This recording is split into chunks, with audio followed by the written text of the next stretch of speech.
చంద్రబాబుని కొట్టండి పదవిస్తాము అని అవును టెస్ట్ పెట్టారు నాకు. ఎస్ ఎస్ అది ఒక్కడి ముందు 5 మంది ఉన్నారు. అదే సీక్రెట్ జరిగింది కాదు. అంటే దానికి చెప్పాలంటే నా ఫోన్ ట్యాప్ చేశారు. నా ఫోన్ ట్యాప్లో నేను ఎవరితోనో మాట్లాడాను. అంటూ ఏం కాన్వర్సేషన్ లేదు. ఇగో నీకు సాయం చేయమని చెప్పాను. నువ్వు ఏదో ఆపదలోనో సాయం చేయమంటే సాయం చేద్దామని అని చెప్పాను. చేద్దామని అనుకున్నాను అంతే. అతనికి వచ్చి ఎందుకు మాట్లాడావని అన్నారు. మా పరిచయాలు ఉన్నాయండి అన్నా. అని అంటే నువ్వు ఇప్పుడు పని చేయాలి, నువ్వు ఇట్లా చేయాలి, ఇలా చేస్తేనే నీకు పదవి అన్నా. నేను చేయలేనని చెప్పి ఆ పెద్ద మనుషులు కూడా చెప్పారు, ఆయన చేత కాదండి, మైక్ ఇస్తే మాట్లాడతాడు కానీ గాంధీవాది ఆయన తిట్టలేడు అని చెప్పాడు. సరే అది అయిపోయిన తర్వాత నాకు మళ్ళీ ఇన్ఛార్జ్ తాడికొండ వేశారు.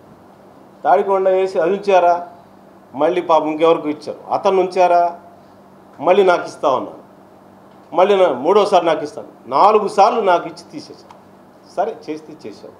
కనీసం రాజకీయ నాయకులకు అపాయింట్మెంట్ ఇవ్వలేని పార్టీ అదేం పార్టీ అండి నాకు అర్థం కాదు.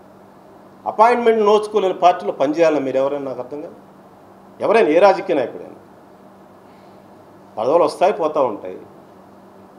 కనీసం అపాయింట్మెంట్ ఇచ్చి మాట్లాడలేని రాజకీయ నాయకులతో మాట్లాడే జీవితం రాజకీయ వ్యవస్థ అంతకంటే దుర్మార్గం ఏమైనా ఉంటుంది? ఆ పార్టీలో ఉండాలన్నా మేము? ఇప్పుడు అధికారం పోయిన తర్వాత అన్న ఫోటో దిగుతారా, పోయేవాడిని పిలుస్తున్నాడు ఫోటో దిగమని, అన్న ఫోటో దిగుతున్నాను.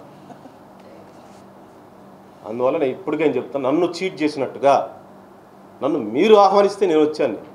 మీరు నన్ను ట్రాప్ చేసి పిలిచారదా, ఇప్పుడు అది ట్రాప్ అవుతుంది. మీరు ఫుల్ఫిల్ మీరు ఏదైతే చెప్పారో అది చేయలేదు కాబట్టి మీరు నన్ను మోసం చేసినట్టు అవుతుంది.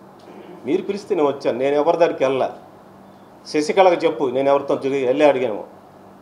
ప్రమాణం చేయమని వాడు ఒక్కడే కొడుకున్నాడు అతనికి. ఆ కొడుకు మీరు ప్రమాణం చేయమని చెప్పండి శశికళని. నన్ను వాళ్ళు అడిగారా, నేను వాళ్ళని అడిగానా, ఆహ్వానించారా?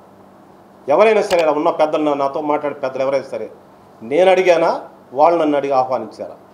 ప్రమాణం చేసి చెప్పను. అందువల్ల నన్ను చీట్ చేసి చేశారు. నాకు పోయింది, నేను మంత్రిగా చేశాను, నేను చేయాల్సిన పదవులన్నీ చేశాను. ఒక ఎస్సీగా, ఒక ఆర్థికంగా పేదవాడిని ఎంతో దూరం వచ్చా.